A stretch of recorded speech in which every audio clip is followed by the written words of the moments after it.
parti mon kiki.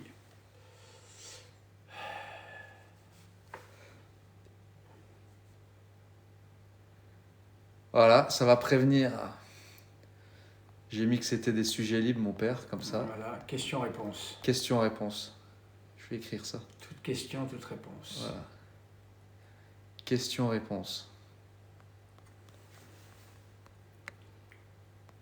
On se donne une heure. Allez, 1 heure de questions-réponses. 1 heure de questions-réponses. Bonjour les amis. N'hésitez pas à partager le live, là, à tapoter un peu. Voilà, faites un petit tapotage. Voilà. Transférez. Soyez pas radin, hein. Vous pouvez partager au max. On devrait être plus nombreux normalement, mais bon. On devrait être plus nombreux normalement aujourd'hui. Mais bon, On est 2. il y a beaucoup de grand-mères qui sont mortes apparemment. On est 2. Ping et pong. Ping et Pong sont en live. Attendez, je vais partager. On est que 2. Alors, je vais partager tout ça. Parce que j'étais venu ici aussi pour qu'on dise faut la voir du messe bon pour monde, là. plusieurs personnes. Bah oui, qu'est-ce que vous Mais voulez que je bon, vous il y dise? a des impondérables dans la Il y vie. a des comme on dit, impondérables. voilà. Les grand-mères qui se cassent la figure dans l'escalier. Et c'est foutu. Aïe, aïe, aïe, aïe, aïe, aïe, aïe, aïe, aïe, aïe, aïe, aïe, aïe, aïe, aïe. Bon, j'espère que tout le monde va bien en tout cas.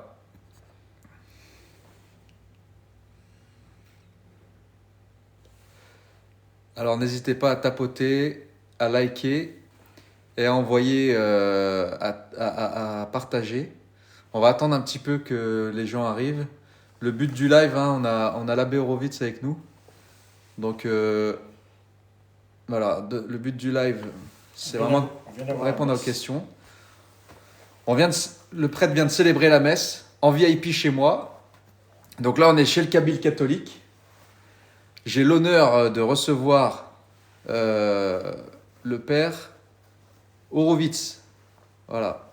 On a très bien mangé, Morena. Ah oui, Très, très bien. Très bien, très bien. C'était comment, mon père, le repas, là? Ah, excellent. Eh, pour Divin. un homme célibataire, Divin. divin. Ah oui, comme quoi. Comme quoi, même s'il n'y a pas de femme. Même s'il n'y a il y pas de bon femme, repas. il y a un bon repas.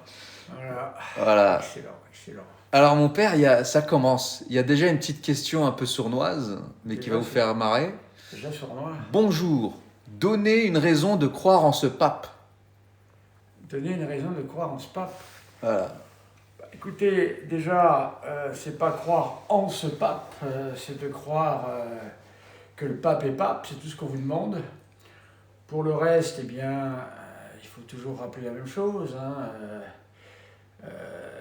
il faut toujours avoir comme lecture, hein, je le rappelle assez souvent dans mes lives, le cardinal Biot, qui a sorti son traité en 1875, donc c'est pas l'immodernisme, vous voyez, qui n'existait pas à cette époque-là encore.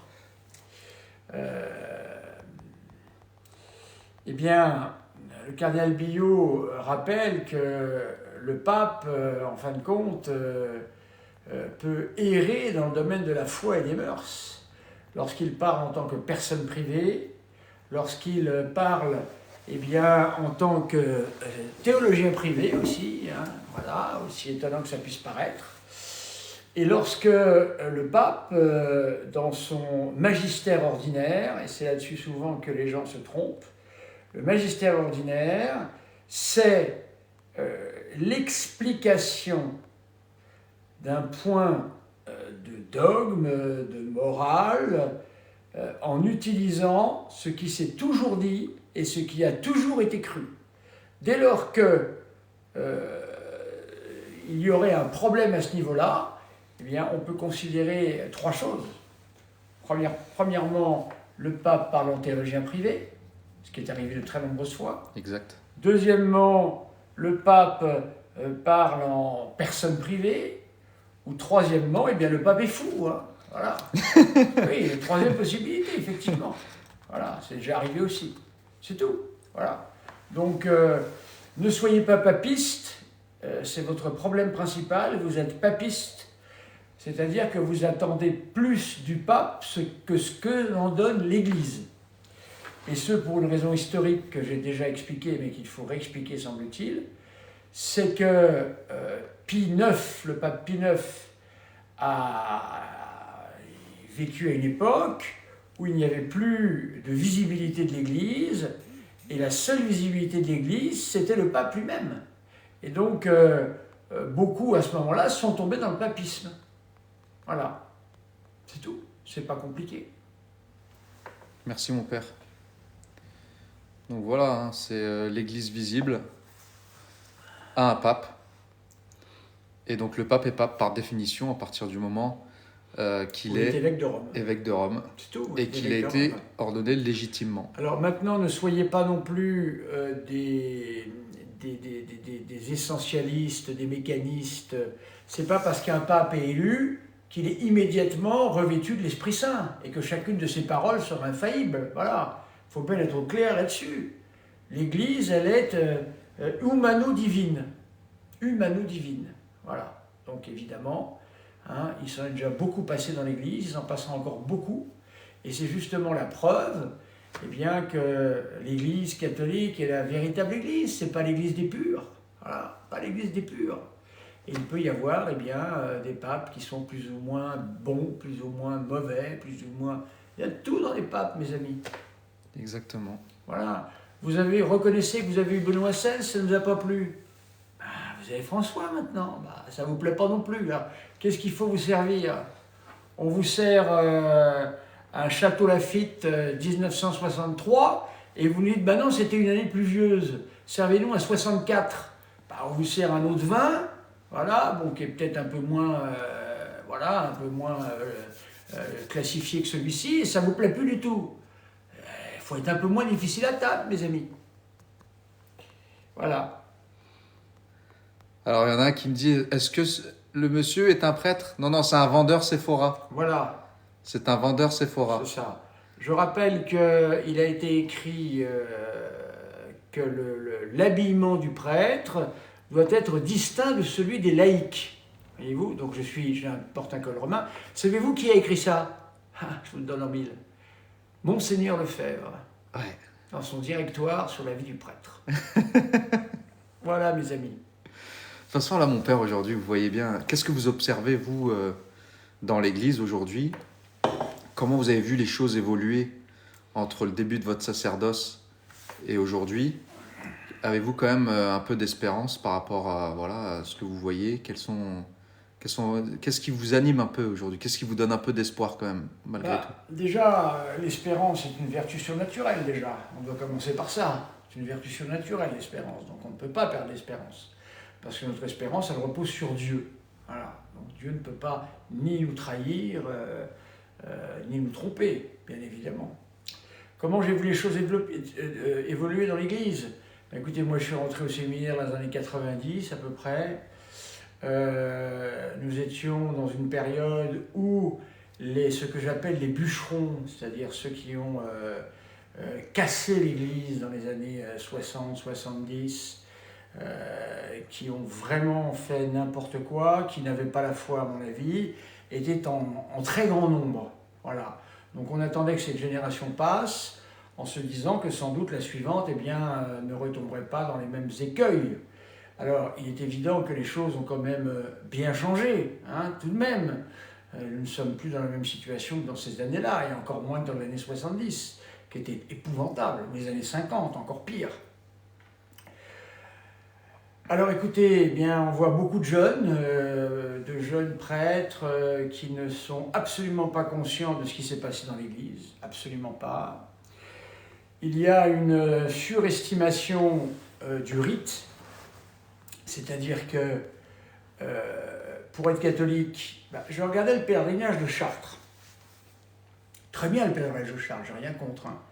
Il faut rappeler à nos amis que j'ai célébré la messe Saint-Pie V beaucoup plus que la messe Paul VI, et que j'ai porté la soutane beaucoup plus que le clergyman. Si je porte le clergyman aujourd'hui, c'est parce que ça me paraît être un habit plus adapté à notre époque.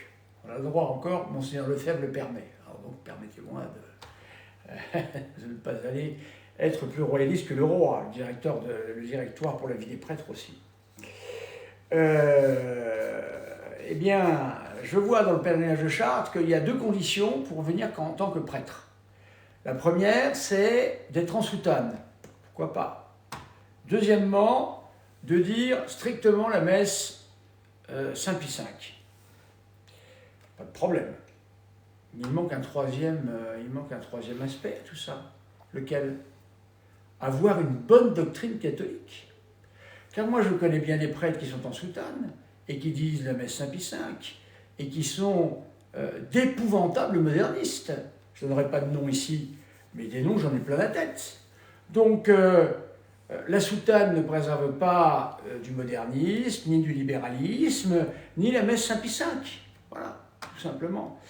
Donc, je trouve qu'aujourd'hui, les œuvres qui sont tout de même une part très importante de la vie catholique ont tendance à disparaître, et c'est bien dommage. Il y a une espèce de renfermement sur soi-même. Je rappelle que l'Église, ses notes, elle est une, catholique, apostolique, elle est une, sainte, catholique et apostolique. Donc dans le terme catholique, il y a une forme d'universalité, d'appel à tous. Voyez. Alors si l'Église catholique se renferme sur elle-même et devient des gens choisis entre eux, de même milieu, de même société, de même... ça ne répond plus à ce que notre Seigneur a voulu. Exactement. Voilà, ça c'est un véritable problème. Alors, il y a beaucoup de gens qui vous saluent, bien sûr, mon père. Merci. Merci à tous ceux qui viennent d'arriver. Moi, je pense, mon père, hein, que je le dis de plus en plus dans mes lives et aussi un peu par l'expérience personnelle, c'est que finalement, le catholicisme, il doit s'incarner à travers les vertus et le comportement, avant tout. Tout à fait. C'est ça le catholicisme. C'est ça qui change les gens. C'est ça qui change une société, finalement. C'est pas ce qu'on garde dans le crâne. C'est aussi appliquer les choses. Par exemple, quand on invite quelqu'un qui vienne, respecter la parole donnée, l'honnêteté, la force d'âme, la générosité, etc. Et donc, pour moi, c'est ça en fait avant tout. C'est ça qui génère la foi chez les autres. Est-ce que nous, on est digne de foi? Est-ce qu'à travers mon comportement, les gens ont foi en moi? Moi, il y en a, ils me donnent pas envie en fait. Hein. Je vous le dis direct. Hein. Moi, je connais des gros païens qui ont une foi naturelle, qui me donnent la foi. Parce que les mecs, ils sont au rendez-vous, parce que les mecs, ils font ce qu'ils disent, parce que les mecs, ils sont loyaux. Et donc ça donne la foi. C'est vrai. C'est ça qui donne la foi. C'est notre comportement. C'est ça. Et donc, je suis un peu... voilà. Donc, moi, je pense que c'est ça qui transforme un pays. C'est individuellement une transformation au sein d'une famille, au sein d'une région, d'une ville et d'un pays après. C'est pas juste se la raconter. C'est beaucoup de décorum. C'est beaucoup de décorum. On parlait de... Il y en a un qui me chahutait un petit peu sur la question de l'habit. Le prêtre que j'ai connu qui était le plus crédible en ce sens-là et au niveau de la doctrine était un prêtre qui était habillé en costume cravate. Voilà. Je vais même donner son nom, il s'appelle Père Lécuyer. Voilà. À Paris dans le 15e. Voilà, qui est mort aujourd'hui, qui était un religieux de Saint-Vincent de Paul et qui était absolument formidable et qui faisait rentrer 2 vocations par an au séminaire. Incroyable. Voilà. Et des gens traditionnels, hein, pas des... Voilà, hein, pas des gens... pas des kékés. Hein. Là, il y a 2 questions. On constate en France une explosion du nombre de baptêmes, d'adultes notamment et de jeunes adultes. Qu'est-ce que vous pensez de ça? Qu'est-ce que vous constatez chez ces personnes qui viennent demander le baptême? Parce qu'on voit quand même le passé de ces gens-là est assez varié. Des gens venus de l'islam, des gens venus de l'athéisme ou d'un catholicisme culturel. Quel est le dénominateur commun peut-être de ces personnes? Qu'est-ce que vous avez vu à travers eux? Quel a été le moteur en fait de ces engagements? Parce que il faut quand même, ça dénote quand même un certain engagement, parce que devenir catholique, ça prend du temps. Il y a il faut une certaine volonté pour prendre du temps personnel, se former, etc. Qu'est-ce que vous pouvez nous dire par rapport à ça, mon père? Écoutez, déjà, premièrement, certes, il y a beaucoup de baptêmes d'adultes, mais attention, les baptêmes d'enfants sont en dégringolade complète, hein, donc c'est une compensation. Il faut bien comprendre ça aussi. Hein. Okay. Voilà.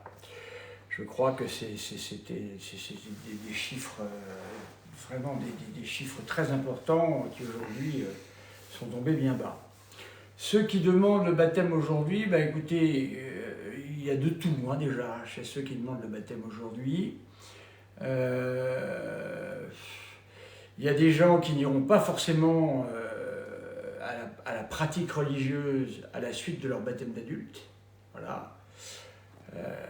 Et il y en aura d'autres qui essaieront, qui voudront vraiment bien faire et qui ne réussiront pas à trouver le lieu où le faire. Et ça, c'est un véritable problème aussi, car aujourd'hui, dans l'Église, on voit qu'il y a beaucoup de demandes dans les milieux populaires, mais l'Église est très peu constituée de milieux populaires aujourd'hui. Nous avons affaire à une certaine catégorie sociale, si vous voulez, qui est présente à tous les niveaux, et donc qui laisse une empreinte dans laquelle tout le monde ne peut pas se retrouver. Donc je pense qu'il manque aujourd'hui déjà de la liberté, beaucoup plus de liberté. Il faut bien comprendre que tout le monde ne peut pas rentrer dans le même moule.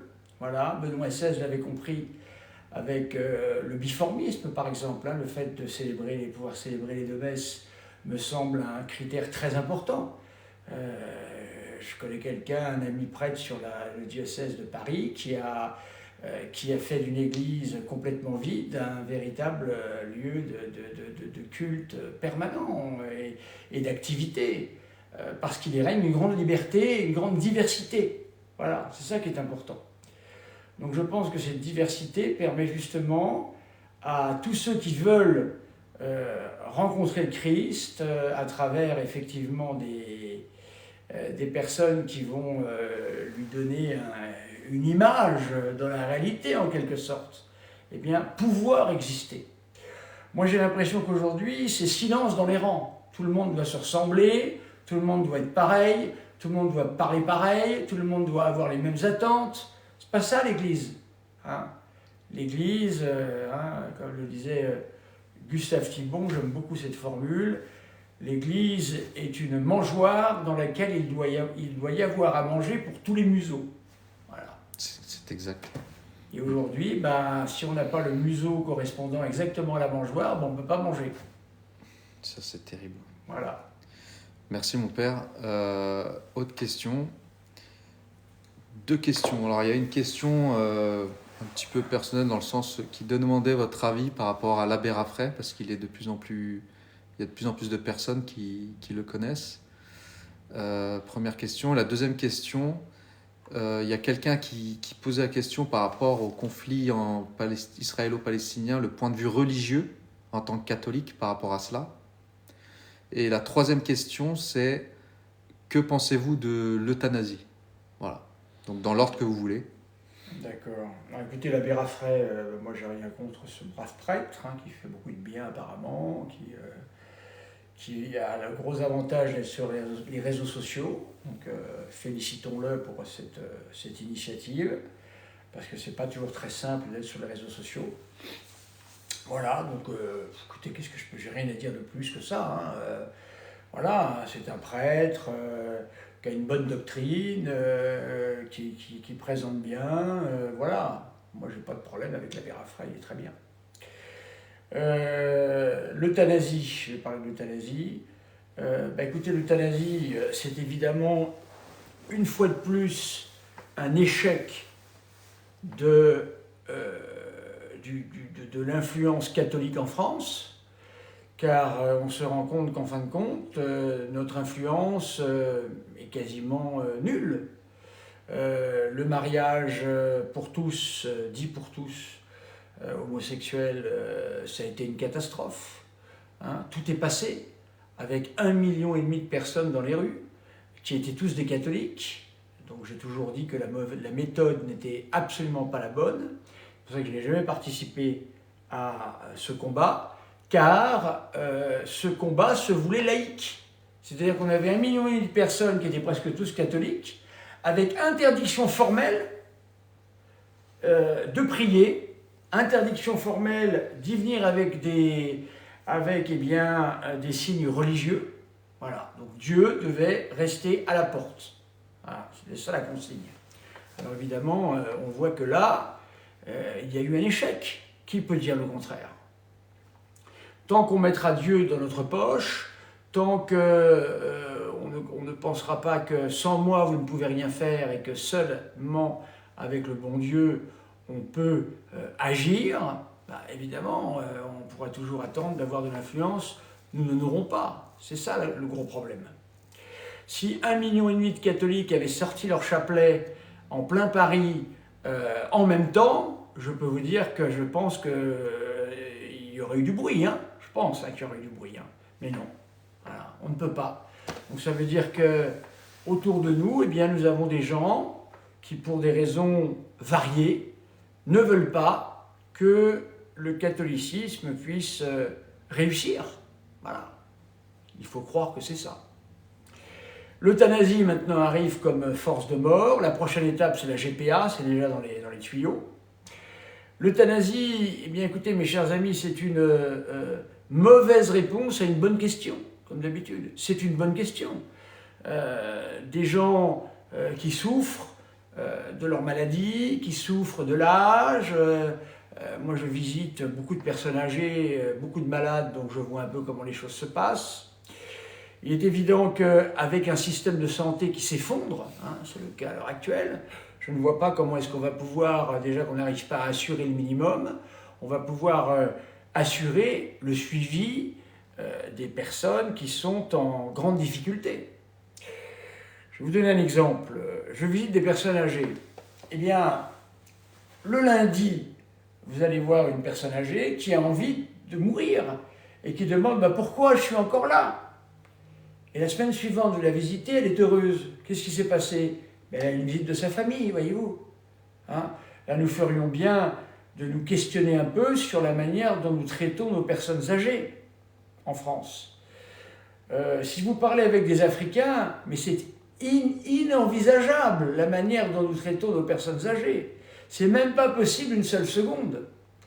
Donc, est-ce que le problème en partie ne réside pas là? Voilà. Les soins palliatifs, évidemment. Soins palliatifs, ça veut dire que au-delà du physique, qu'aujourd'hui nous pouvons à peu près soigner, il y a le moral. Et le moral, évidemment, est capital. Et beaucoup de gens veulent mourir parce qu'ils n'ont plus le goût de vivre. Est-ce que nous savons leur donner le goût de vivre? Voilà la question. Je voudrais dire ici à des catholiques qui seraient tentés par l'euthanasie, il faut être bien clair là-dessus. L'euthanasie est un piège diabolique. Pourquoi? Eh bien parce que demander l'euthanasie, c'est commettre un crime contre soi-même. Notre vie ne nous appartient pas. Notre vie appartient au bon Dieu. C'est lui qui en délimite le commencement et la fin. Demander l'euthanasie, c'est procéder à un suicide assisté. C'est-à-dire que quelqu'un, selon la doctrine catholique du catéchisme, hein, qui se demanderait l'euthanasie en bonne conscience, eh bien commettrait là un péché mortel et se retrouverait en enfer. Voilà. Donc vous imaginez combien Satan, dans les affaires comme ça, est tout à fait à l'œuvre et à la manœuvre. Voilà. Donc il faut beaucoup réfléchir à cette question. Voilà pour cette deuxième question. Alors le conflit israélo-palestinien, eh bien moi je vais vous donner ma réponse très simple. Je ne suis ni pour les uns ni pour les autres. Voilà. C'est une question qui ne nous concerne pas. Voilà. Est-ce qu'en Israël, on s'occupe du conflit entre l'Ukraine et la Russie? Je ne crois pas. Voilà, je ne sais pas. Donc je ne comprends même pas pourquoi on nous somme de nous prononcer sur cette question. Voilà, je ne comprends pas. Alors après, au niveau international, que cela est évidemment demande une implication, c'est autre chose. Maintenant, à titre personnel, ni pour les uns, ni pour les autres. Voilà. C'est clair. Alors, il y a quelqu'un qui pose une question qui dit « Est-ce que je peux me confesser alors que j'ai l'impression de ne pas avoir une envie – une envie profonde de pardon. » Si vous avez envie de vous confesser, déjà, C'est en gros quelqu'un qui veut se confesser, mais qui au fond de lui se sont pas très convaincus de sa prise de conscience en fait. si vous voulez, dans le sacrement de confession, on ne vous demande pas de jauger votre désir d'être pardonné. On vous demande simplement d'avoir le regret de vos péchés, voilà, de les regretter, de vouloir ne plus les commettre et de demander tout de même la rémission de ceux-ci. Donc le fait de vouloir se confesser, pour moi, est le signe suffisant que vous avez ce qu'il faut pour recevoir l'absolution. Vous savez, l'envie, qu'est-ce que ça veut dire que l'envie, hein? L'envie, ça vient d'où? C'est ça le problème. Hein. Est-ce qu'on a toujours envie d'aller à la messe le dimanche? Non, on y va. Est-ce qu'on a toujours envie d'aller travailler? Non, on y va. Voyez. Donc il faut tout de même sortir de la question de l'envie et essayer de rendre beaucoup plus objectif la démarche que vous allez accomplir. Donc même si vous vous sentez assez détaché par rapport à ce que vous appelez le fait de recevoir le pardon, il faut tout de même y aller. Voilà. Et vous ferez ainsi l'expérience de la miséricorde de Dieu. Et ça peut justement, après vous être confessé, vous donner conscience de l'importance qu'il y avait à se confesser. Voilà. Merci beaucoup. Moi, je me permets de parler à Ali Tawhid, là, qui apparemment est là pour faire son combat Palestine-Israël. Écoute, Ali, si t'es venu là pour entendre que les Juifs sont tous des cons, tous des machins, etc., t'es pas sur le bon live. Maintenant, l'Église catholique, elle est pour la vie, elle est contre l'injustice, elle est contre toute forme de persécution. Donc, bien évidemment que moi, personnellement, sur le conflit israélo-palestinien, j'ai un avis qui est très tranché là-dessus. Je pense que la position d'Israël est totalement illégitime. Totalement. Voilà. Il suffit d'être un être humain pour s'en rendre compte. Il n'y a même pas besoin d'avoir de religion pour ça. Maintenant, faut pas être hypocrite, Ali Tawhid. Arrête de parler des chrétiens persécutés en Palestine. Arrête de faire du ralliement des chrétiens pour défendre une cause dont les intentions n'ont pas l'air très clean. Tu vois, Ali? Parce que si tu regardes d'un point de vue plus global, les chrétiens sont beaucoup plus persécutés dans des pays musulmans que dans ce conflit-là. 360 millions de chrétiens persécutés dans le monde. La religion la plus persécutée au monde. Va voir le classement sur Internet. Alors c'est beaucoup dans les pays asiatiques, pays communistes notamment, chez les Chinois, en Inde, et bien sûr dans le top 15, il n'y a quasiment que des pays musulmans. Donc il ne faut pas parler du conflit israélo-palestinien, nous mettre les chrétiens sur la table et oublier que les chrétiens sont persécutés au Moyen-Orient, partout depuis 1500 ans par les musulmans. Donc sois pas hypocrite, Ali. Sois cohérent et sois vrai en fait dans la démarche. Viens pas chercher de la haine ici, c'est pas le bon endroit. Il y a quelqu'un qui a posé une question sur l'incinération. Il y a beaucoup de catholiques qui se posent cette question. La position de l'Église par rapport à l'incinération. Qu'est-ce que vous en pensez, mon père? Vous devez être confronté à ça aussi, je pense, Oui. dans votre quotidien. Écoutez, évidemment, il faut comprendre quelque chose, c'est que l'incinération n'est absolument pas l'idéal, ça c'est sûr. Quant à la signification de la résurrection de la chair, déjà, au niveau théologique. Comprendre qu'il y a une résurrection de la chair alors qu'un corps est brûlé, c'est beaucoup moins compréhensible au niveau du signe que lorsque quelqu'un est mis en terre. Ça, c'est quelque chose d'évident. Ensuite, mettre quelqu'un en terre, si vous voulez, c'est tout de même faire mémoire de cette personne, prier pour lui, pouvoir se réunir en famille autour de lui. L'incinération, généralement, les cendres sont dispersées au cas de vent ou je ne sais où, il n'y a plus de traces de la personne.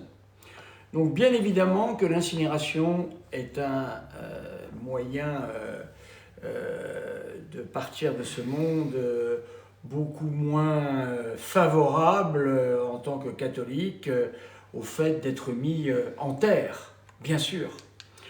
Deuxième problème, quant au capital mondial, le nombre de places se limitant de plus en plus dans les cimetières et les questions d'hygiène qu'on va nécessairement nous mettre sur la table, eh bien, vont appeler d'ici quelques temps l'obligation de l'incinération, selon l'endroit où on sera enterré.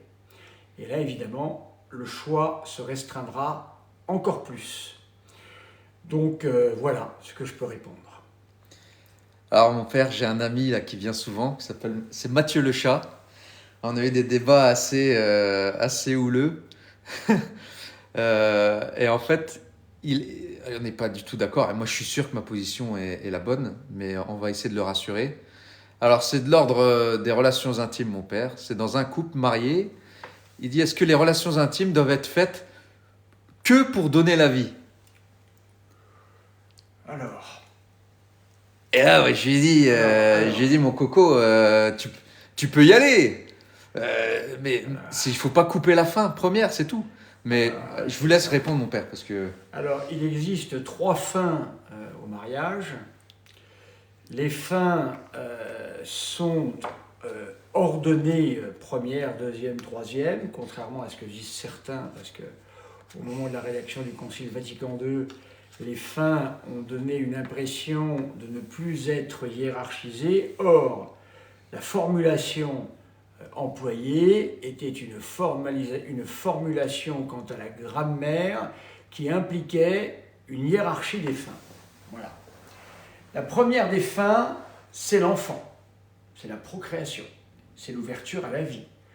Quand on veut se marier, lorsqu'on va passer à l'église, eh bien on passe par une préparation, et dans cette préparation, on va vous expliquer que s'il n'y a pas l'ouverture à la vie dans un mariage, le mariage ne peut pas être validement célébré.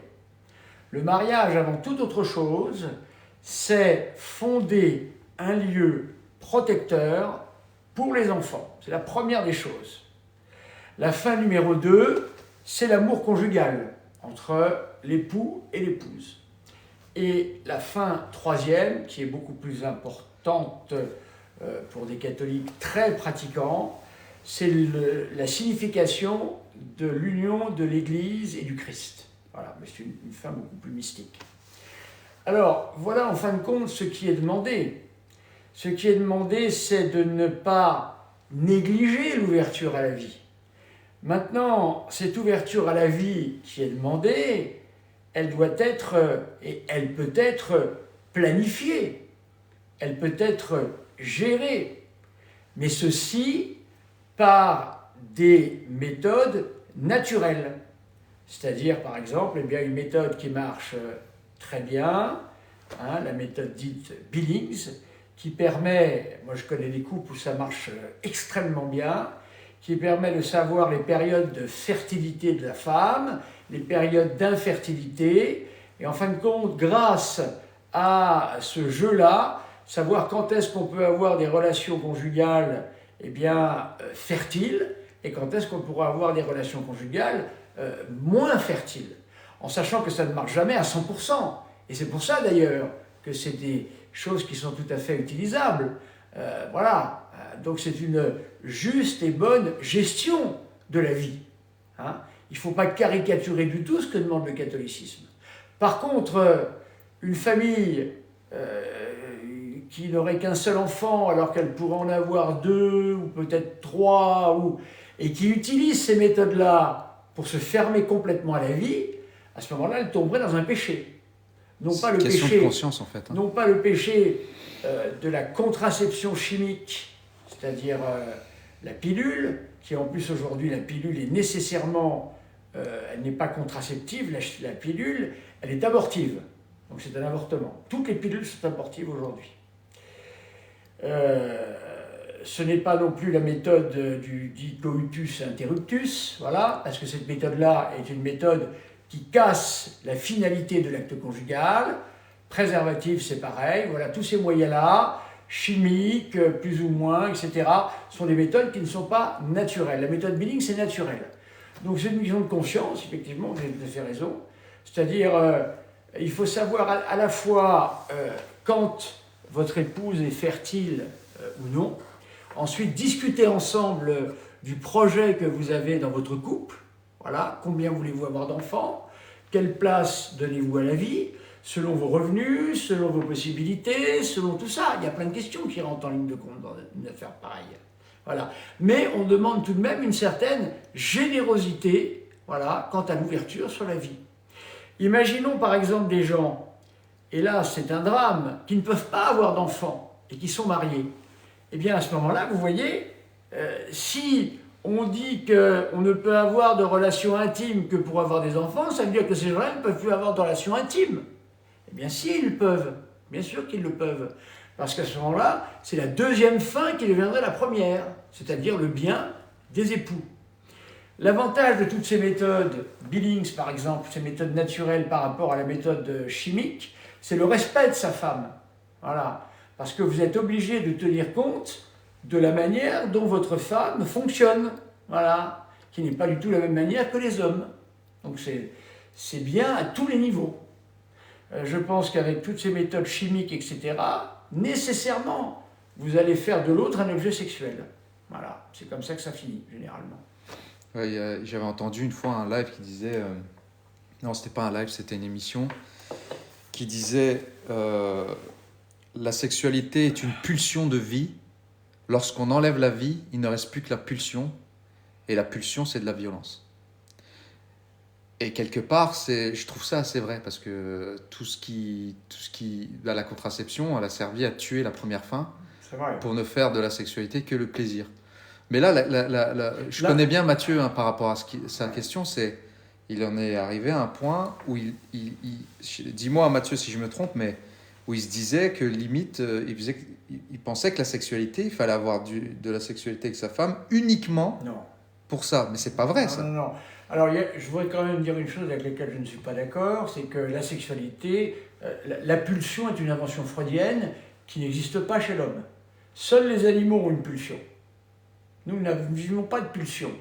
Parce qu'il ne faut jamais oublier la parole du professeur Chauchard, prix Nobel de médecine, spécialiste du cerveau, qui disait et répétait à qui voulait l'entendre, grand catholique, que le premier organe sexuel chez l'homme, c'est le cerveau. Merci. Ce qui n'est évidemment pas le cas des animaux.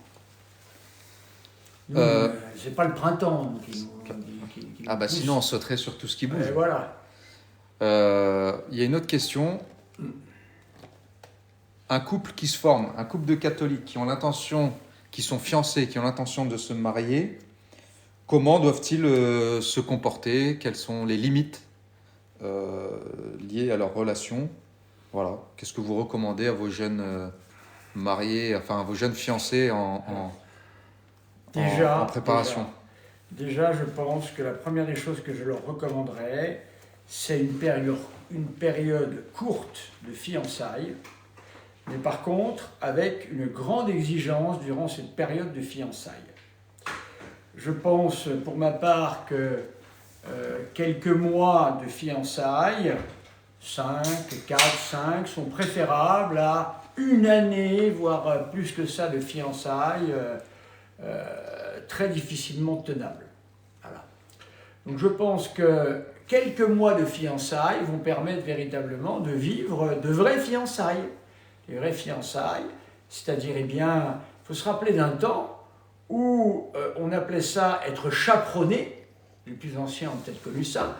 Être chaperonné, ça voulait dire que quand le fiancé et la fiancée étaient ensemble, ils étaient surveillés par des chaperons, c'est-à-dire des membres de la famille. Des vieilles tantes, généralement moustachues, étaient derrière et suivaient le fiancé et la fiancée pour qu'il y ait la distance nécessaire entre les deux. Vous voyez, on a connu une période comme ça. Moi, j'ai rien contre. Hein. Vous voyez, c'était être chaperonné. C'était une forme de sécurité. Donc je pense qu'il faut éviter entre fiancés tout ce qui relève de la vie conjugale. Voilà. Donc ça veut dire qu'on peut se voir l'après-midi, on peut se voir dans des situations sans ambiguïté, voilà, pour moi, je pense encore une fois qu'il vaut mieux une période courte durant laquelle on va faire ça, plutôt qu'une période longue durant laquelle on va tomber 4 ou 5 fois. Moi, je préfère largement ça. Par exemple, je pense que quand on est fiancé, il vaut mieux éviter de se voir dans un restaurant le soir. Voilà. Il vaut mieux aller déjeuner le midi. Vous voyez ? Les dîners romantiques, les choses comme ça, je ne suis pas sûr que ce soit véritablement favorable à de vraies fiançailles. Voilà. Donc, vous aurez le temps d'avoir une vie conjugale, et je pense vraiment que plus les fiançailles sont faites sérieusement, mais sans contention, justement, c'est pour ça qu'il faut que ce soit court, à mon avis, à notre époque. Voilà, il faut que ce soit court, mais vrai. Je préfère court, mais vrai, que long, mais faux. C'est plus... Vous savez, il y a une statistique qui a été donnée un jour, aussi étonnant que ça puisse paraître à certains. Plus un couple a vécu en concubinage, plus lorsqu'il se marie, le mariage a de chances de ne pas tenir. Plus un couple aura vécu sans concubinage, avec une vraie période de fiançailles, plus le couple aura tendance à tenir. Parce que le concubinage, c'est l'anti-mariage, c'est l'égoïsme à deux. Et c'est souvent les hommes qui préfèrent le concubinage. Parce que ça permet de payer un seul loyer, ça permet beaucoup d'avantages, voyez-vous, de ce genre-là. Il n'y a pas d'engagement. Voilà. Tout ça, évidemment, est catastrophique. Et véritablement, moins on a une vie conjugale avant le mariage, mieux c'est. Voilà. Ah, merci, je pense que c'est très clair et logique. Parce qu'en fait, c'est les intentions qui comptent. Si les deux doivent avoir la même intention, c'est-à-dire de former un couple, un foyer, et il faut assumer, en fait.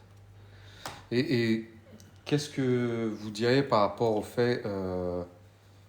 quelles sont les questions que vous posez aux jeunes couples, notamment, pour établir la vérité et la liberté avant la... Enfin voilà, qu'est-ce que les couples doivent se poser comme question pour les sortir un peu du renferme, parce que quand on a des sentiments amoureux pour quelqu'un, on peut facilement idéaliser la personne, se renfermer dans un espèce de désir, de sentimentalisme, etc., qui peut fermer l'accès à la raison, à la lucidité, aux vraies questions. Quelles sont les questions qu'un prêtre pose, par exemple, dans les préparations au mariage pour vraiment susciter l'interrogation et les vraies questions au sein du couple? Alors, je vais dire quelque chose qui va en faire sursauter beaucoup, j'en suis sûr. Le plus grand ennemi du mariage, c'est le romantisme. Voilà. Il faut rappeler encore ce que c'est que le romantisme. C'est-à-dire le mariage d'amour. C'est catastrophique, le mariage d'amour. L'amour! Parce qu'il y a un axiome très simple. Je ressens que j'aime l'autre, alors nous sommes ensemble. Je ressens que je n'aime plus l'autre, on se sépare. Voilà ce qui se passe dans pas mal de cas. Alors, le mariage d'amour, voyez-vous, ou le mariage romantique, c'est aussi la plaie des mariages. Du temps de nos grands-parents, moi je me souviens de ça, ma grand-mère m'avait dit ça. Elle m'avait dit, tu sais, quand j'ai connu ton grand-père, nos familles se connaissaient. Et nous ne nous aimions pas. Et après le mariage, nous avons commencé à nous aimer. Donc ils ne se sont pas mariés parce qu'ils s'aimaient. L'amour est venu ensuite, ce qui peut paraître très étonnant pour nous aujourd'hui. L'amour conjugal est quelque chose de très spécifique. L'amour conjugal n'est absolument pas quelque chose que l'on ressent au niveau du palpitant. Les papillons dans le ventre, toutes ces choses-là. C'est pas ça du tout le mariage. Le mariage, on doit se poser des questions extrêmement précises et rationnelles. Pour une femme, pour savoir si celui que vous avez est le bon, eh bien, il faut vous poser la question suivante. Qu'est-ce que celui avec qui j'envisage de faire ma vie est prêt à sacrifier pour moi et pour le bien de notre foyer? Ça, c'est une vraie question. les mots, toutes ces choses-là, c'est bien gentil, mais ça ne veut pas dire grand-chose. Voilà. Donc il faut savoir ce qu'on est prêt à sacrifier pour l'autre. C'est important ça, très important. J'ai connu un homme qui s'était marié, c'était un magistrat, et pendant 15 ans, il n'a pas pu avoir de relation avec sa femme, relation conjugale, parce que sa femme était hospitalisée, et sa santé ne lui permettait pas d'avoir des relations conjugales. Il a tenu. C'est l'héroïsme qui fonctionne dans le mariage. L'héroïsme, c'est véritablement à partir du moment où on ne forme plus qu'un seul cœur, et qu'est-ce que c'est dur de former un seul cœur, où tous les égoïsmes sont dépassés, et où en fait, se faire du bien à soi-même, c'est faire du bien d'abord à l'autre. Et quand on arrive à ça, eh bien là on arrive à une complémentarité entre l'homme et la femme, qui est l'essence du mariage en quelque sorte. Voilà. Quel beau couple à ce moment-là, quel couple véritablement qui a fondé sa maison, non pas sur le sable, mais sur un sol bien dur, qui est le sol de ce que l'on est prêt à sacrifier pour l'autre. Moi je crois que ça c'est une question essentielle. Ensuite, j'invite beaucoup les hommes à comprendre ce que sont les femmes et les femmes à comprendre ce que sont les hommes. Parce qu'il n'y a rien de plus différent qu'un homme et une femme, normalement. Voilà. Et comme c'est différent, alors ça se complète, ça c'est très bien. Mais en même temps, ça demande des sacrifices, ça demande d'être capable de beaucoup s'investir, voilà, et de trouver en l'autre, le lieu où l'on va pouvoir épanouir toute sa vie. Et ça, c'est pas facile. Et donc vous avez dit, par rapport à la femme, ce qu'elle doit chercher en l'homme, vous diriez que c'est à peu près la même chose en fait pour l'homme aussi, ce qu'il doit chercher chez une femme. Alors, chez une femme, vous avez parlé du sens du sacrifice, tout ça. Voilà, il y a une femme, chez une femme, la femme a plus naturellement l'esprit de sacrifice, parce que la femme, tout de même, été conçue par le bon Dieu pour porter la vie, et porter la vie, ça demande énormément de sacrifices, pas qu'au moment où on la porte, mais au moment de l'éducation de l'enfant, au moment de tous ces moments-là. Donc, je pense que chez une femme, écoutez, moi j'ai une expression que j'ai gardée tout de même de mon père qui disait « la beauté, ça ne se mange pas en salade ». Voilà. Et ça me paraît être une expression tout de même assez intéressante. Voilà. Donc on a beau aujourd'hui nous raconter que tout le monde est tyran et peut remplacer tout le monde, etc. etc. Une femme doit tout de même avoir quelques qualités tout de même. Elle est le rayonnement au sein du couple, l'homme étant beaucoup plus renfermé sur lui-même. Elle doit avoir cette qualité de rayonnement tout de même. C'est la femme qui fait rayonner un foyer, qui fait rayonner une maison. C'est la maîtresse de maison qui accueille. On a beau raconter tout ce qu'on veut aujourd'hui, c'est toujours ça qui se passe tout de même. Donc ça doit être une qualité. Et la qualité qu'il faut chercher chez une femme, c'est aussi une femme qui ne veuille pas vous transformer. Parce que la manie des femmes, c'est de vouloir transformer leur mari. Alors, les femmes disent « Ah oui, il a des défauts, mais je vais le changer. » Ça, c'est catastrophique. Voilà. Mesdames, sortez de vos illusions. Vous ne transformerez jamais vos maris. Vos maris, vous les prenez tels qu'ils sont. Voilà. Il y aura peut-être des petites modifications, mais tellement légères que... Mais ne vous attendez pas à de grands bouleversements. Voilà. C'est pas l'appartement témoin, il faut le prendre tel qu'il est. Voilà. Si tel qu'il est, vous le jugez acceptable, vous pouvez le prendre. Mais méfiez-vous des femmes qui vous prennent pour leurs meilleurs amis. Voilà. Un homme, c'est pas une femme. Et c'est dans le quotidien que ça se passe, dans les choses très précises. Je me souviens d'un couple que j'ai préparé au mariage, et je les ai surpris dans une discussion, je les ai parlé un petit peu ensemble, et madame, sauf des hommes exceptionnels, il y en a, dans ce domaine-là, madame reprochait à monsieur, il y a de ça un mois, qu'il avait mangé un gâteau sans mettre d'assiette sous le gâteau. Un mois plus tard, vous vous rendez compte? Voilà, ben ça, c'est pas masculin, ça, c'est pas possible, ça. Vous ne trouvez pas les choses comme ça chez les hommes, voyez-vous? Donc, un homme, c'est un homme. Une femme, c'est une femme. Je suis désolé, je sais que c'est pas très à la mode de dire ça, hein, mais pourtant, c'est la vérité, hein. Voilà. Aux hommes, contentons-nous d'être des hommes. Aux femmes, contentez-vous d'être des femmes. Ben voilà, Ça, ce sera très bien. c'est ça. Ah oui, on n'est pas pareil, Monica, bien évidemment. Ah non, on n'est pas n'est pareil, évidemment qu'on n'est pas. On n'est Heureusement qu'on n'est pas pareil, la vie serait ennuyeuse, serait dramatique. Et c'est vrai, enfin, c'est là que ça prouve aussi l'importance qu'il n'y ait pas de, j'aime bien ce terme-là, qu'il n'y ait pas d'arnaque sur la marchandise pendant le moment du discernement, pendant les fiançailles. Et le fait de garder cette sage distance permet en fait, et il faut exiger de soi-même d'être vrai en fait, de dire la vérité. Et aujourd'hui, à cause du romantisme, du sentimentalisme, il y a des hommes et des femmes qui s'inventent une vie, un personnage, pour plaire à l'autre à tout prix. Et la vérité rattrape, parce qu'on dit le naturel revient au galop.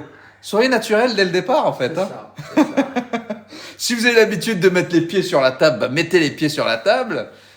Si vous avez l'habitude de parfois de vous exprimer de façon maladroite, là, comme moi, des fois je suis un peu odieux, j'ai à mettre ma tête de lard, bah, montrez votre côté tête de lard aussi, montrez peut-être tous les défauts avant de montrer le trésor, parce qu'on a toutes des qualités.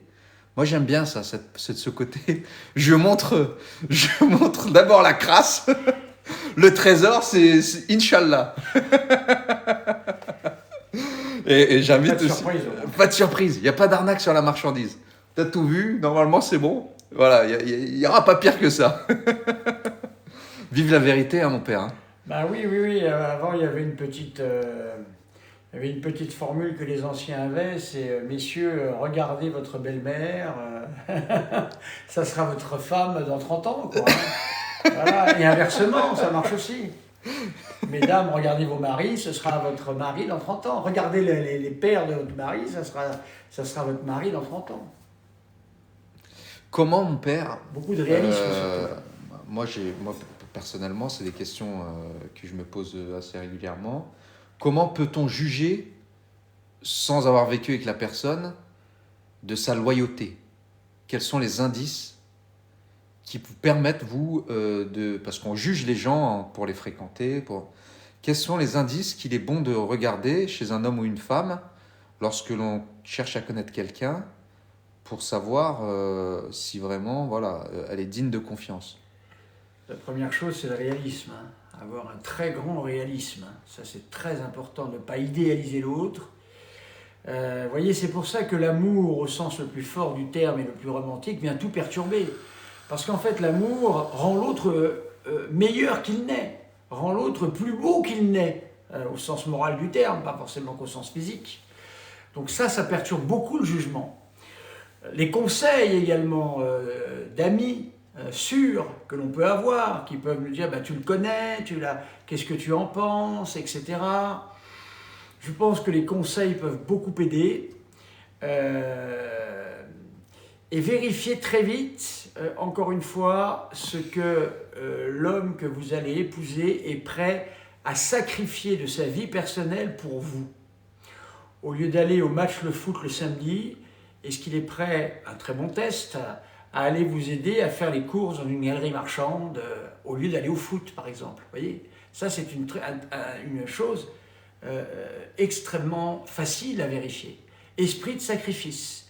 Qu'est-il prêt à sacrifier pour vous et pour le foyer que vous allez former?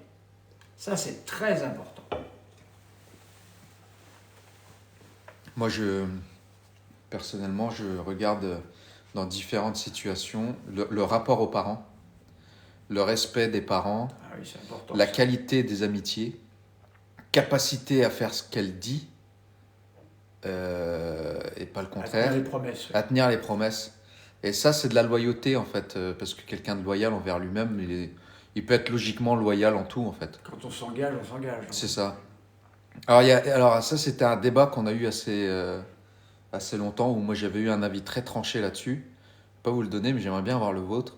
Que pensez-vous des amitiés hommes-femmes? Les amitiés hommes-femmes. Écoutez, les amitiés hommes-femmes sont quelque chose de rare, déjà, à mon avis. L'amitié est un sentiment, est une relation qui est beaucoup plus difficile que l'amour. Parce que l'amitié, c'est accepter l'autre tel qu'il est, sans chercher à le changer, sans chercher à en tirer quoi que ce soit. On est ami avec quelqu'un, des fois on peut être ami avec des gens extrêmement différents de nous, qui ne nous ressemblent pas, qui n'ont pas les mêmes idées que nous, et on est amis, on ne sait pas pourquoi. Donc l'amitié est une qualité déjà extrêmement rare. Entre hommes, déjà, c'est extrêmement rare. Entre femmes, c'est également extrêmement rare. Alors entre un homme et une femme, ça demande une alchimie qui peut arriver, mais à mon avis, l'amitié homme-femme, j'y crois à partir du moment où il y a une grande maturité des deux côtés. Voilà. En dehors d'une grande maturité des deux côtés, je reste un peu sceptique. Voilà ce que je peux dire. Ouais, moi je suis assez d'accord avec ce que vous dites. Quel est votre avis sur la soutane ou le col romain? Pour moi, c'est utile, mais d'autres... Bon, c'est quelque chose dont vous avez parlé tout à l'heure. Écoutez, tous ces problèmes cosmétiques, je vais vous dire, en Allemagne, par exemple, eh bien, la soutane se porte beaucoup, énormément. Et vous avez des gens qui sont pour le mariage des homosexuels dans l'église qui portent la soutane. Donc qu'est-ce que ça veut dire? Qu'est-ce que ça veut dire? La soutane est un habit qui a connu, qui est né au XIXe siècle. Il n'y a qu'en France que la soutane se porte en dehors de l'église. Dans tous les autres pays, elle se porte dans l'église. Vous savez, moi quand j'étais en soutane, il y a des gens qui m'appelaient monsieur. Hein. Donc la déchristianisation aujourd'hui est telle que c'est pas pour ça qu'on vous reconnaît plus comme prêtre. Alors, écoutez, on porte de toutes les façons, moi quand je portais la soutane, on ne peut jamais contenter tout le monde, hein, et le prêtre n'est pas là pour ça. Quand vous êtes en soutane, vous avez ceux qui aiment les prêtres en clergyman qui se plaignent. Et quand vous êtes en clergyman, il y a ceux qui aiment les prêtres en soutane qui se plaignent. Alors moi j'ai décidé de prendre qu'un seul avis, le mien. Voilà, comme ça c'est plus facile. Mais en tous les cas, la mystique de la soutane, je pense que ça tient aussi du romantisme, ça. Voilà. Dans les grandes périodes de persécution, il a toujours été demandé aux prêtres de ne pas porter la soutane. Très bien. Autre question. Bonjour mon père. Peut-on être catholique et soutenir la peine de mort? Alors, il faut savoir que dans le catéchisme romain, même si le pape eh bien, a tellement restreint la peine de mort qu'elle n'existe quasiment plus, cette question-là est une question de discipline. Ce qu'un pape a fait, un autre peut le défaire en termes de discipline. Voilà. Donc ça veut dire qu'à la suite de François, un autre pape va pouvoir venir et estimer que, en fait, la peine de mort, eh bien, le jour est tenu par l'Église catholique. En tous les cas, une chose est certaine, c'est que la peine de mort, c'est la légitime défense d'une société par rapport à la nuisance que peut produire un certain nombre de criminels. Or, la légitime défense est un principe naturel. Il existe toujours dans le catéchisme. Ça veut dire que si l'on vous attaque dans la rue, vous êtes en droit de répondre. Heureusement d'ailleurs. Hein. Ça ne changera jamais. Donc encore une fois, moi je pense que si on vivait dans une société idéale, eh bien, on pourrait effectivement supprimer la peine de mort. Dans une société comme la nôtre, où il y a de plus en plus de crimes extrêmement graves, eh bien, la peine de mort peut avoir un rôle, disons, dissuasif. En plus, quelque chose d'important qu'on voit assez rarement par rapport à la peine de mort, vous savez, Laisser croupir quelqu'un dans une prison pendant toute sa vie, c'est peut-être une peine beaucoup plus dure que la peine de mort. La peine de mort peut permettre, par exemple, il y avait un homme qui est assez connu, le nom m'échappe là, mais cet homme avait tué un policier lors d'un cambriolage, Fesch, voilà, Georges Fesch. Il a été mis en prison, et le fait qu'il ait la peine de mort l'a complètement transformé. En fait, il est devenu catholique, il s'est converti, voilà. Et c'est le fait qu'il y ait une peine de mort au bout, eh bien, qui lui a permis de se poser les bonnes questions. Voilà. Donc c'est une question évidemment extrêmement délicate, mais je pense quand même que pour que quelques crimes particulièrement abominables et terribles, ce qui touche aux enfants par exemple, je pense que la peine de mort est tout de même une issue souhaitable. Voilà, les grands trafiquants de drogue, des choses comme ça. Alors, je vais vous dire à quel point je pense que certains sont hypocrites par rapport à ça. Ceux qui sont contre la peine de mort, par exemple, pour les crimes sur mineurs, sur enfants, eh bien, ces personnes-là, si elles sont vraiment sincères, il faut qu'elles soient prêtes, pour défendre leurs idées, à être prêtes à faire le sacrifice de leurs propres enfants, qui peut être tué par un violeur d'enfants, ou je ne sais quoi. Voilà. Leurs propres enfants, pas les enfants des autres. À ce moment-là, je dirais que cette personne est sincère. Mais si c'est les enfants des autres, il y a une insincérité totale dans cette réponse. Voilà. Donc moi, je suis plutôt pour, certes, une restriction, vraiment, comme là, je trouve que la position de Jean-Paul II était assez bonne. Voilà, c'était restreint, mais tout de même, cela restait possible. Bah, en fait, on est contre la peine de mort des délinquants qui s'attaquent à des jeunes enfants, mais on est pour la peine de mort du pauvre fœtus. Ah oui, voilà, c'est ça. Alors là, Vous voyez l'hypocrisie ? Voilà, et pas de problème totale. pour buter C'est ça, les innocents. les innocents. Les coupables, on protège. Les coupables, mais pas de problème. Allez, hop, Les innocents, il n'y a pas de problème. C'est ça. Donc, il faut rappeler qu'en France, l'avortement peut avoir lieu quasiment postpartum, c'est-à-dire jusqu'à 9 mois. En exactement. cas de problème psychosocial ou je ne sais quoi. Alors je vous laisse imaginer le drame, parce que on va considérer à ce moment-là un enfant de 8 mois et 30 jours comme un déchet hospitalier. Qu'est-ce que va devenir cet enfant exactement ? C'est abyssal ce qui est en train de se passer à l'heure actuelle. Abyssal. Et ouais. Dans la culture de mort. Là, c'est ce que je lisais là, dans Jean Doja là, que vous nous avez recommandé. Je vous recommande, les amis, ce bouquin. Connaître le communisme, et il y en a d'autres. Y a-t-il une vérité ?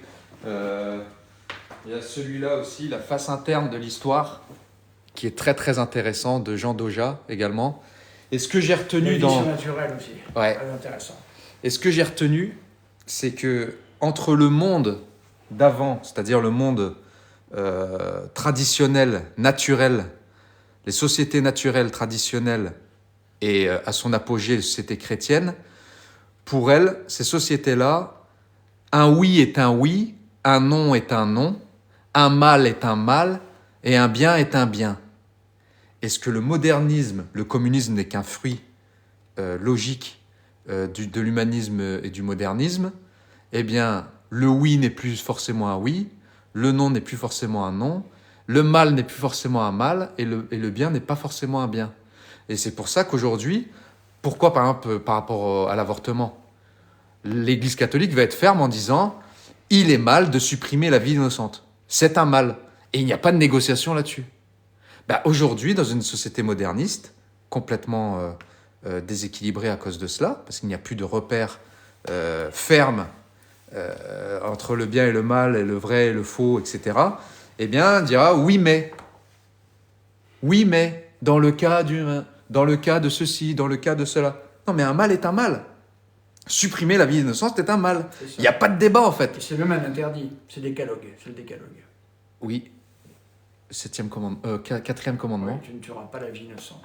Exactement. Donc, ça, il faut bien le comprendre, mes amis. Renseignez-vous sur l'impact, en fait, de l'humanisme, sur l'impact des différentes idéologies qui se sont propagés sur le dernier siècle, notamment, pour bien comprendre comment on a changé de religion. C'est une religion, celle-là, qui s'est mondialisée. Le relativisme, le modernisme, le progressisme, c'est de l'idéologie qui vise à totalement bouleverser ce qui a fait, parce que les traditions, elles sont ce qu'elles sont, mais les traditions, elles ont eu au moins on va dire, elles ont eu l'épreuve du temps. Elles ont affronté le temps. Et on est issus, nous, de traditions. Elles ont fait leurs preuves. Elles ont fait leurs preuves. On est issus d'un couple marié. Nos grands-parents aussi, arrière, depuis des siècles. On est issus de famille, entre un homme et une femme. C'est comme ça. Et c'est pour ça qu'on est là. On est le fruit de tout ça. Eh bien, aujourd'hui, on est quand même dans une société qui vient bouleverser tout ce qui est de l'ordre naturel. Et donc, c'est pour ça que je disais, j'aime bien provoquer en disant ça, mais c'est des idéologies de castrateurs. Mais pourquoi tu dis que c'est mal ? Qu'est-ce que t'en sais ? Il n'y a pas de vérité. Le bien, c'est pas forcément bien. Le mal, c'est pas forcément mal. Le oui, et Jésus, il a dit ça. Hein. Un oui est un oui, un non est un non. Si, Point barre. Non, que ton oui soit oui, que ton non soit non. Voilà. Donc, aujourd'hui, on ne peut plus, on ne peut plus affirmer le mal, le pointer du doigt sans passer pour un méchant, pour un macho, pour je ne sais quoi.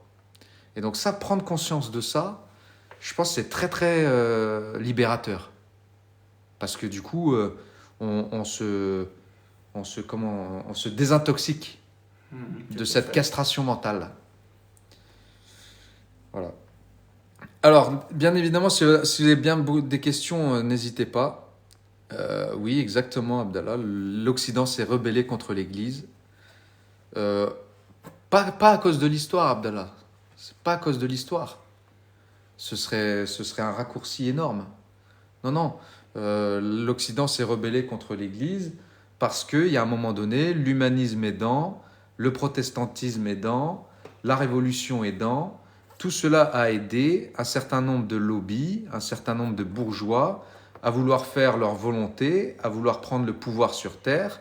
Et il a fallu, bien évidemment, une doctrine, une religion contre la sainte doctrine qui était pour la protection des gens, de l'humain, de la dignité humaine, et qui était contre le prolétariat, l'usure, etc.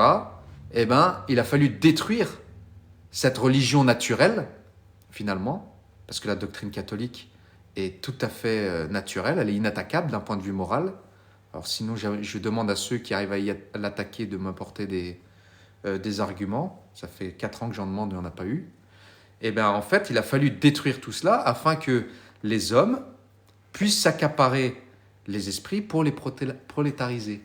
Aujourd'hui, on est soumis à des lobbies très puissants, financiers, idéologiques, et pour qu'un lobby puisse s'activer, il lui faut une religion. Cette religion mondiale qui est séductrice, parce que ça fait plaisir d'entendre parler de liberté, de fraternité, d'égalité, de vivre ensemble, etc. L'homme veut s'émanciper de Dieu. Exactement. Et on voit ce que ça donne. C'est ça. C'est ça. Exactement, Tom. Tout à fait d'accord avec vous. Thibaut qui nous demande « Que pensez-vous des orthodoxes ?» Écoutez, je n'ai pas beaucoup de réponses à faire sur cette question-là. Les orthodoxes sont très peu nombreux en France. Écoutez, les orthodoxes sont quand même la branche chrétienne la plus proche de nous. Bon, nous avons des points de divergence tout de même importants sur la question du pape, bien sûr. Sur la question également du filioque, bon, le filioque reste tout de même une posture qui a été utilisée par l'Église orthodoxe justement pour arriver à une certaine forme de sédition. Voilà. Nous avons quelques dissensions sur la question du mariage indissoluble. Voilà, pour eux, le mariage n'est pas indissoluble. Mais ce sont les chrétiens les plus proches de nous. Voilà ce que l'on peut dire.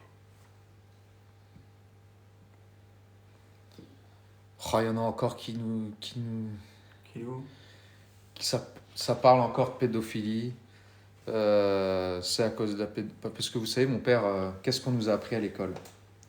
On nous a appris à l'école que le catholicisme, c'est les croisades, c'est l'Inquisition, c'est la Saint-Barth, et aujourd'hui, plus récemment, c'est la pédophilie. Voilà. Donc ça, c'est tous les raccourcis qui permettent en fait de couper terme à toute discussion et d'éviter toute interrogation, toute recherche de vérité, etc. Ça s'appelait réduction ad litterum. Là, C'est ça. réduction ad pédophilium. C'est blasphème tout de suite, en fait. Voilà. Vous voyez, on a un nouveau clergé, hein. Les amis, vous qui croyez être libres. La République française a son clergé et ses prêtres et son tribunal d'inquisition. Essayez de parler de certains lobbies, vous verrez si on ne va pas hurler au blasphème. Hein?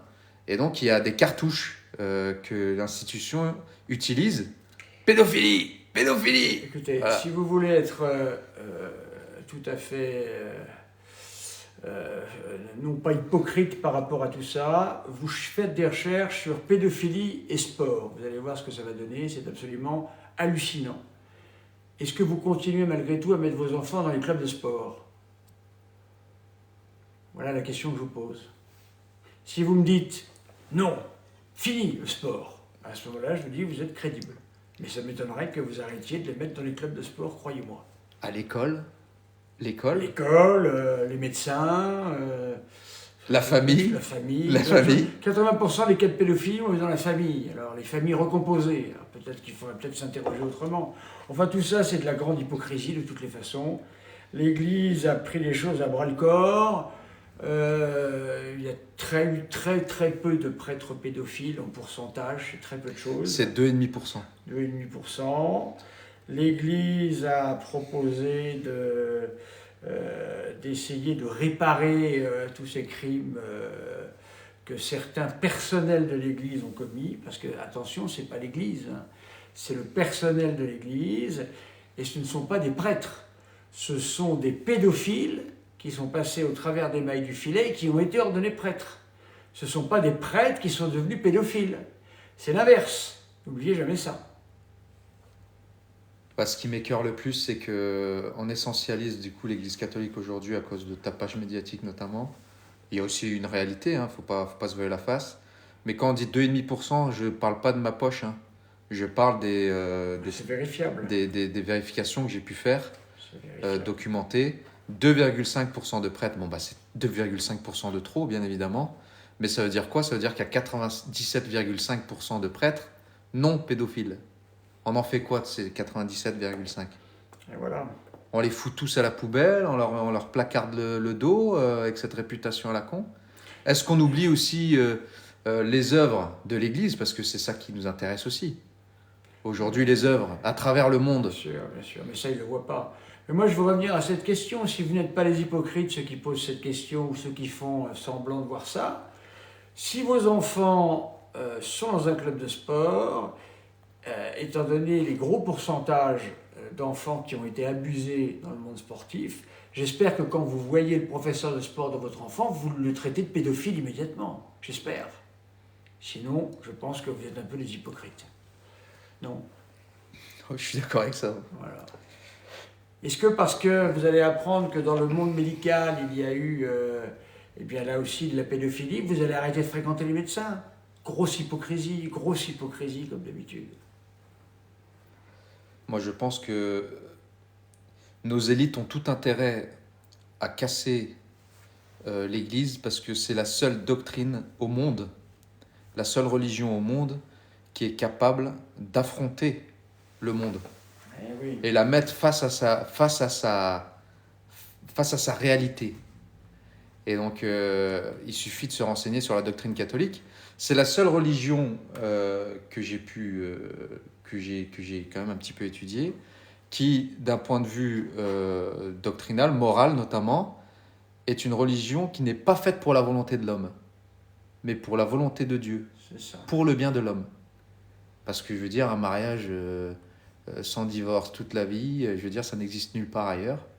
Le droit naturel, préservé à 100%, ça n'existe nulle part ailleurs, etc. etc. Donc, c'est exigeant en fait. Et ça embête un peu les lobbyistes économiques parce que plus ça divorce, plus ça consomme, plus c'est dépravé, plus ça consomme. Les gens traditionnels, bien élevés, dans le rang, ça consomme un peu moins. C'est ça. Ouais, il faut consommer un peu quand même, les amis. Hein. Il faut que ça tourne un peu quand même parce que voilà, le but c'est pas qu'on devienne tous des véganes ou, ou des permaculteurs. Mais voilà, vous avez compris ce que je voulais dire. Et je dois dire quelque chose quand même, moi qui m'intéresse un petit peu à monsieur Jacques Le Fou, ce grand philosophe devant l'éternel. Je veux dire à monsieur Jacques Le Fou que j'attends toujours une invitation à un débat avec lui. La religion catholique est la seule religion qui soit totalement rationnelle. Il n'existe rien d'irrationnel dans sa doctrine. Voilà, donc je le mets au défi de trouver quelque chose d'irrationnel. Voilà. En termes philosophiques, hein, irrationalité. Voilà. Il n'y a rien d'irrationnel, jamais, jamais, jamais, jamais. Même s'il y a des mystères, c'est-à-dire des choses qui nous dépassent, parce que ça vient de Dieu, bien sûr, mais c'est jamais irrationnel. Exactement. Voilà, chers amis. On aimerait bien le voir ce live. Comment ? On aimerait bien le voir ce live, c'est sympa. Mais ça n'intéresse pas. Demandez à monsieur Jacques Le Fou, grand chercheur de vérité. Il préfère parler d'Aïcha. Grand humaniste qui défend les droits de l'homme, 1789, la Révolution française, avec plus de 40 000 assassinats par la guillotine en moins d'un an, sous la terreur, avec les pontons de Rochefort et des vieux prêtres qui ont été mis à mort à fond de cale, dans des conditions ignobles, la Vendée militaire, les colonnes infernales, voyez-vous, tout ce que ce grand humaniste de Jacques Le Fou revendique. J'aimerais beaucoup en parler avec lui, ça m'intéresserait énormément, je crois, bien sûr. Exactement. Voilà, chers amis, nous allons peut-être nous arrêter là. Ouais. J'avais dit 1 heure de live. Voilà, on a 1h15. Je vous remercie tous d'avoir participé à ce live. Je remercie Augustin de l'avoir animé. Et nous y reviendrons de toutes les façons. Hein. Voilà. Mon père, écoutez, peut-être une petite bénédiction là, pour ceux qui sont là. Une petite bénédiction, une petite prière. Nous allons prier la très sainte Vierge Marie. Je vous salue Marie, pleine de grâce, le Seigneur est avec vous. Vous êtes bénie entre toutes les femmes, et Jésus, le fruit de vos entrailles, est béni. Sainte Marie, Mère de Dieu, priez pour nous pauvres pécheurs, maintenant et à l'heure de notre mort. Amen.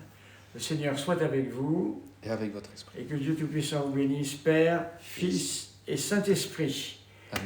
À bientôt, chers amis, et je passe le bonjour à l'abbé Raffray. Voilà. Merci, mon père.